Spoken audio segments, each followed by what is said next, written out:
High, নমস্কার সবাইকে।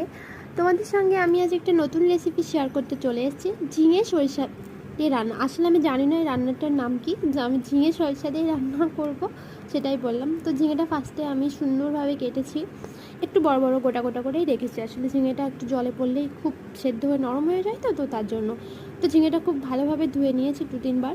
তো তারপর সামান্য কড়াতে নুন, তেলটা গরম হলে সামান্য নুন হলুদ দিয়ে ঝিঙেটা আমি খুব সামান্য পরিমাণ ভাজতে হবে, কারণ ঝিঙেটা খুব একটি ভেজে ভাজা যাবে না, লাল লাল ভাবটা করা যাবে না। তো এদিকে আমি সরিষা ব্লেন্ডারে দিয়েছি, এটা ঘুরিয়ে নেব। কাঁচা লঙ্কা, একটুখানি হলুদ দিয়েছি, সামান্য নুন দিয়েছি, দিয়ে এটা সুন্দরভাবে ঘুরিয়ে নেব। ওদিকে এটা ভাজা বসিয়েছি, এদিকে এটা ঘুরিয়ে নিচ্ছে, এদিকে ভাজাটা বসিয়ে দিয়েছি। তো এটা একটু ভাজা সামান্য একটু কালার আসলেই হবে। তো তারপর আমি ভাজছি এটা ভাজা।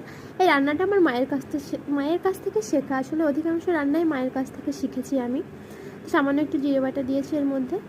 তো এরপর 2 মিনিট জিরে বাটাটা দেওয়ার পরে একটু সুন্দরভাবে ভেজে নিলাম, নিয়ে এর মধ্যে সামান্য জল অ্যাড করে দিয়েছি। তারপর সরিষা বাটাটাও দিয়েছি। সরি, এটা আমি তোমাদের সঙ্গে শেয়ার করতে পারিনি, খুব তাড়াহুড়ো ছিল, তো তাড়াতাড়ি করে নিয়েছি। তো সামান্য জল দিয়ে 5 থেকে 10 মিনিট মতো এটা জাল করতে হবে। খুব একটা জাল করা যাবে না, আসলে ঝিঙেটা না খুব একটা জাল করলে খুব নরম হয়ে যাবে, তো খেতেও ভালো হবে না। একটু শক্ত টাইপের থাকলে না খেতে খুব ভালো হবে। আর ঝিঙেটা একটু জলে পড়লেই দেখবে খুব তাড়াতাড়ি না নরম হয়ে যায়।